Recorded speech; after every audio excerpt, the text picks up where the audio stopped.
Hello बच्चा लोग, this is Gopal sir and welcome to Edu Boosters. आज हम डिस्कस करेंगे या स्टडी करेंगे कह सकते हैं एक बहुत ही विशेष टॉपिक पे बात करेंगे, मेंडल्स लॉ यानी मेंडल्स लॉ ऑफ इनहेरिटेंस। इसके पहले हमने जेनेटिक्स और हेरिडिटी और मेंडल्स के 7 पोस्टुलेट्स या कैरेक्टर हमने बता दिए थे पी प्लांट के। जो मेंडल ने पौधा उठाया था मटर का, वो कौन सा था? उसको पाइसम सैटिवम बोला जाता है। क्रॉस इन्होंने मोनो हाइब्रिड और डाई हाइब्रिड क्रॉस दिखाया था, वो हमने समझा दिया। ट्राई हाइब्रिड तक आप जा सकते हैं।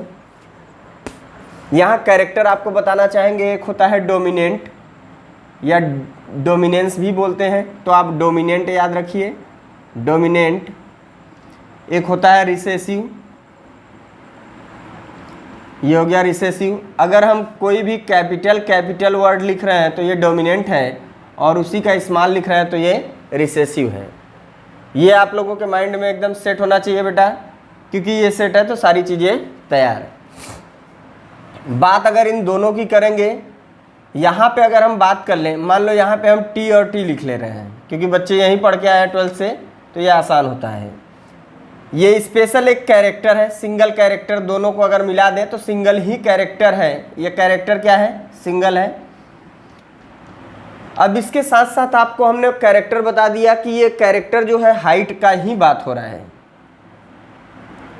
ये बात हो रही है सिर्फ और सिर्फ हाइट की, यानी पौधे की, चाहे हम टालनेस देखें, यानी पौधा टाल हो या ड्वार्फ हो। एकदम क्लियर बेटा, हम सारा कॉन्सेप्ट क्लियर कर देंगे। अगर बने रहोगे तो एंड तक बने रहना, पूरा हम ला तीनों ला पढ़ाएंगे।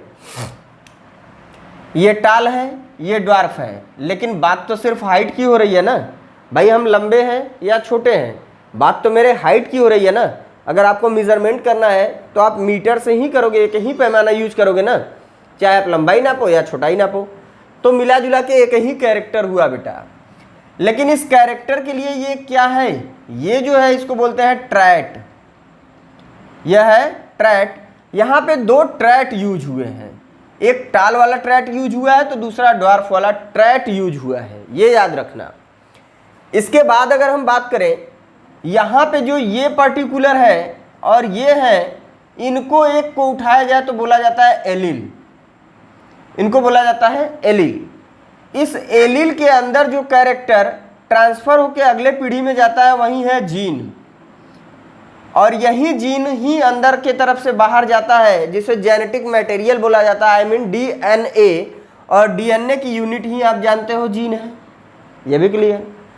तो इतना आप लोगों को अगर समझ में आ गया हो बेटा, तो हम आगे कुछ टॉपिक पे डिस्कस करने चल रहे हैं। साफ करने वाला दे देना कहीं होगा। जो यहाँ अगर हम बात करें पहला, तो पहला है लॉ ऑफ, यहाँ है पहला law of dominance. Law of dominance,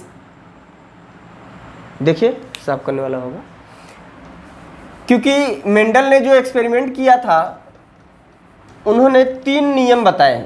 एक था लॉ ऑफ डोमिनेंस, जिसको हिंदी में बोलते हैं प्रभाविता का नियम। लॉ ऑफ डोमिनेंस हो गया। इसके बाद दूसरे पे था बेटा law of segregation. Law of segregation. और तीसरे पे था बच्चा law of independent. Law of independent assortment. Law of independent assortment, यही 3 नियम थे। इसमें अगर हम इसको उठाते हैं लॉ ऑफ डोमिनेंस, तो यहाँ पे बात वही थी, हमने पहले ही बोला था, बस 2 चीज़ों को पकड़ लो, आप सारे रूल पकड़ लोगे। एक आपको पकड़ना है डोमिनेंट, डोमिनेंस या डोमिनेंट कर लो, और दूसरा आपको पकड़ना है रिसेसिव। ये पकड़ लिए, सारे कैरेक्टर पकड़ लोगे। ये अगर यहाँ कैपिटल टी है, यहाँ पे ये स्मॉल टी है, तो इसको बोला जाता है होमोजाइगस रिसेसिव। क्या है बेटा? होमोजाइगस। ये होमोजाइगस हो गया, ये होमोजाइगस रिसेसिव है, तो ये होमोजाइगस क्या है, डोमिनेंट है। इसको भी लिख देते हैं, होमोजाइगस डोमिनेंट है। अगर यहाँ पे इसका हम क्रॉस करा दें तो आप लोग समझ सकते हो कि सिर्फ और सिर्फ हमको ये मिलेगा, तो इसको हम बोलेंगे हेट्रोजाइगस, हेट्रोजाइगस क्या है, ये हेट्रोजाइगस है। यहाँ कुछ और हम बोल ही नहीं सकते कि डोमिनेंट है या रिसेसिव, हेट्रोजाइगस है, लेकिन कैरेक्टर जो है इसका ज़्यादा हावी हो रहा है। अब आपको हम समझा रहे हैं, हमारे चैनल पे बहुत से बच्चे पढ़ रहे हैं, लेकिन पढ़ाने वाले तो अकेले हम हैं। डोमिनेंट कौन हुआ यहाँ पे, हम हुए ना। आप लोग पढ़ रहे हो रिसेसिव हो, तो वही सेम कैरेक्टर बेटा कि ये डोमिनेंट है और ये रिसेसिव है। अगर हम बात कर ले पहले की, I mean law of dominant की, जो लॉ ऑफ डोमिनेंस क्या कहता है, लॉ ऑफ डोमिनेंस यहाँ पे यह कहता है कि जब होमोजाइगस डोमिनेंट का होमोजाइगस रिसेसिव से क्रॉस कराया जाए, क्या किया जाए, होमोजाइगस डोमिनेंट का होमोजाइगस रिसेसिव से क्रॉस कराया जाए, तो ये कौन है, ये है पेरेंट, और इनसे प्राप्त होने वाला F1 जनरेशन जो है ये सब के सब हेट्रोजाइगस प्राप्त हों। लेकिन जो हेट्रोजाइगस प्राप्त हों उसमें जो डोमिनेंट है इसका कैरेक्टर दिखलाई दे, जबकि जो रिसेसिव है इसका कैरेक्टर दब जाए। इसे ही बोला जाता है लॉ ऑफ डोमिनेंस। होमोजाइगस मिलने पे यहाँ हेट्रोजाइगस डोमिनेंट मिला, हेट्रोजाइगस मिला, लेकिन वो कैसा मिला, डोमिनेंट मिला। इसी को बोलते हैं लॉ ऑफ डोमिनेंस। जब होमोजाइगस डोमिनेंट का होमोजाइगस रिसेसिव से क्रॉस कराया जाए तो एक हेट्रोजाइगस मिले, लेकिन वहाँ पे जो डोमिनेंट वाला कैरेक्टर है वो रिसेसिव को दबा के अपनी कैरेक्टर को दिखाना शुरू कर दे, उसी को बोलते हैं प्रभाविता का नियम या लॉ ऑफ डोमिनेंस। ये समझ में आया कि नहीं आया बेटा, क्लियर है, यही है लॉ ऑफ डोमिनेंस। इसमें कोई डाउट है तो एक बार आप बोल सकते हैं, क्लियर है। तो अब हम चलते हैं दूसरी तरफ। आप लोग अगर नहीं समझ में आया कमेंट बॉक्स में बताएंगे, हम फिर से इसे बाद में आप लोगों को और अच्छे से समझाएंगे बेटा। तो ये तो था लॉ ऑफ डोमिनेंस। भाई हमने यही बोला कि होमोजाइगस डोमिनेंट का होमोजाइगस रिसेसिव से क्रॉस कराने पे जो हमको F1 जनरेशन में प्राप्त होता है वहाँ डोमिनेंट का कैरेक्टर हावी हो जाए, रिसेसिव दब जाए, उसे ही बोलते हैं लॉ ऑफ डोमिनेंस। क्लियर। चलते हैं हम बात करते हैं दूसरे टॉपिक की। दूसरी क्या है, लॉ ऑफ सेग्रीगेशन।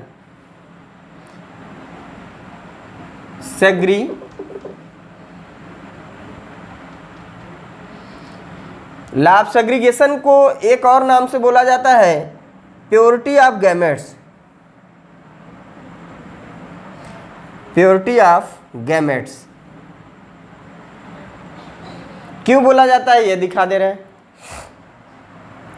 यहां मान लेते हैं होमोजाइगस डोमिनेंट है, ठीक है। यहां हम ले लेते हैं होमोजाइगस रिसेसिव। यहां हमने लिया होमोजाइगस डोमिनेंट, यहां लिया होमोजाइगस रिसेसिव। यही लो सबसे अच्छा है। जब हम पेरेंट्स का क्रॉस कराते हैं, उसके पहले हमने गैमेट्स बना लिया। तो इसका गैमेट्स जो हमको मिला वह मिला T, और यहाँ पे मिला T। इन दोनों को मिला देने पे हमको क्या प्राप्त हुआ, ये प्राप्त हुआ। होगा कि नहीं। अगर हम यही चीज़ एक बार और देखें, आई मीन हम पूरे क्रॉस को ही करा दें, ये तो हमने गैमेट्स प्राप्त किया, दूसरा गैमेट्स हमारा ये होगा, फिर T, और यहाँ पे भी हमारा दूसरा गैमेट्स T होगा। अब इनका भी हम क्या करते हैं, इनसे क्रॉस कराएंगे, इनसे क्रॉस कराइए, T और यही है ना, T और T। फिर इसके बाद हम ले चलते हैं, अब इसकी बारी है, आगे ले चलते हैं एक बार इससे T and T, and then इससे T एंड T। तो ये हमको क्लियर हो गया कि ये तो हमारे क्या थे, गैमेट्स थे। हमने गैमेट्स को पृथक भी कर दिया, सेग्रीगेट भी कर दिया, लेकिन यहाँ प्योरिटी ऑफ गैमेट्स गई नहीं। वो हमको दिखलाई देगी कैसे, वो हम आप लोगों को अभी दिखा दे रहे हैं। ये गैमेट्स अलग होने के बाद भी F1 जनरेशन में जो भी था कैरेक्टर अपना साबित किए, ये था F1 जनरेशन। लेकिन जब इस F1 जनरेशन को सेल्फिंग के लिए छोड़ा गया, इस F1 जनरेशन को क्या कराया गया, सेल्फिंग कराया गया, आई मीन सेल्फ क्रॉस जब कराया गया, तो हुआ क्या कि यहाँ से हम F1 जनरेशन मान लो उठा लेते हैं, capital T small T, capital T small T. जब हमने इनका क्रॉस कराया तो ये सीधे के सीधे अपने गैमेट्स की प्योरिटी दिखा दिए। यहाँ पे ये टाल का कैरेक्टर छोड़े ही नहीं, ये ड्वार्फ का कैरेक्टर छोड़े ही नहीं, एकदम पृथक होके भी अपनी कैरेक्टर को प्योरिटी ऑफ गैमेट्स के रूप में साबित कर दिए कि जो हमारे पेरेंट्स थे वो कैरेक्टर आज भी हमारे पास है, आज भी हमारे पास है, जो हमारे गैमेट्स की प्योरिटी दिखाती है। इसी को बोला जाता है प्योरिटी ऑफ गैमेट्स, या आप कह सकते हो लॉ ऑफ सेग्रीगेशन। देखो, देख लीजिए, T and T and then T and T and then T and T. अब आपको ये क्लियर दिखलाई दे रहा होगा बेटा कि सब कुछ होने के बाद भी यहाँ पे पेरेंट्स की भांति दो कैरेक्टर यहाँ मिल गए, एक प्योर टाल मिल गया और एक प्योर ड्वार्फ मिल गया, जबकि दो ठो हेट्रोजाइगस मिले। समझ में आया? यही है लॉ ऑफ सेग्रीगेशन। अब अगर आपको यहाँ जीनोटाइप और फिनोटाइप निकालने की बात आ जाए कि इसकी जीनोटाइप और फिनोटाइप काउंट करके बता दीजिए, तो आप कुछ मत किया करिए, सिंपल एक रूल याद रखिए कि यहाँ से हमको इनका जीनोटाइप और फिनोटाइप देखना है। तो ये अगर हम बात करें कि यहाँ लिख लेते हैं जीनोटाइप, यहाँ लिख लेते हैं फिनोटाइप, ये हो गया फिनोटाइप। जीनोटाइप में हमारे पास कैसे कैरेक्टर हैं, 1:2:1, यही होगा ना, 1:2:1, 1:2:1। अगर हम बात करें फिनोटाइप की तो आई होप हमको लगता है कि ये भी वही कैरेक्टर दे रहे हैं। क्लियर है? अब देखिए, दे तो वही रहे हैं लेकिन ये जीन के अकॉर्डिंग है, ये ध्यान दीजिएगा। अब आप कहोगे कि सर यहाँ पे सेम तो दिख रहे हैं, हाँ दिख रहे हैं, लेकिन ये जो कैरेक्टर है ये हो गया कैसा, ये प्योर ड्वार्फ हो गया। ध्यान देना बेटा, क्योंकि ये फिनोटाइप है, वह लक्षण जो सामने दिखलाई देता हो, ऐसे दिखलाई देता हो, वह फिनोटाइप जो दिखलाई नहीं देता लेकिन अब सारे कैरेक्टर को आगे बढ़ा दे, वह होता है जीनोटाइप। तो फिनोटाइप में आपको ये समझ में आ रहा होगा कि ये 3 ठो पौधे कैसे हैं, टाल हैं। ये 3 पौधे कैसे हैं, टाल हैं। भाई यहाँ पे हमको कितना दिखलाई दिया, 3 टाल और 1 ड्वार्फ। क्लियर है? हाँ भाई ये तो क्लियर है। सर आपने एक बात और बोला था कि अगर हम लॉ ऑफ सेग्रीगेशन देखते हैं तो यहाँ मोनो हाइब्रिड भी चलता है और डाई हाइब्रिड क्रॉस भी यहाँ होता है। अब आपको एंट्रेंस में अगर पूछ दिया या ऑब्जेक्टिव में पूछ दिया तो आप फंस जाओगे, कहोगे कि सर आपने तो सिर्फ और सिर्फ हमको मोनो हाइब्रिड के अकॉर्डिंग बता दिया कि जीनोटाइप 1:2:1 होता है और फिनोटाइप के अकॉर्डिंग 3:1 होता है। अगर एग्जाम में एग्जामिनर ने पूछ दिया कि इसी रेशियो का हमको डाई हाइब्रिड क्रॉस आप निकाल के दिखाओ क्या होगा, तब तो आप फंस जाओगे कि डाई हाइब्रिड अब हम इसमें कैसे निकालेंगे। आपको कुछ भी नहीं करना है। अगर फिनोटाइप दिया है, यहाँ पे हम लिख दे रहे हैं, चलिए यहाँ लिख दे रहे हैं फिनोटाइप, दिख रहा है ना कैमरे में, यह है फिनोटाइप।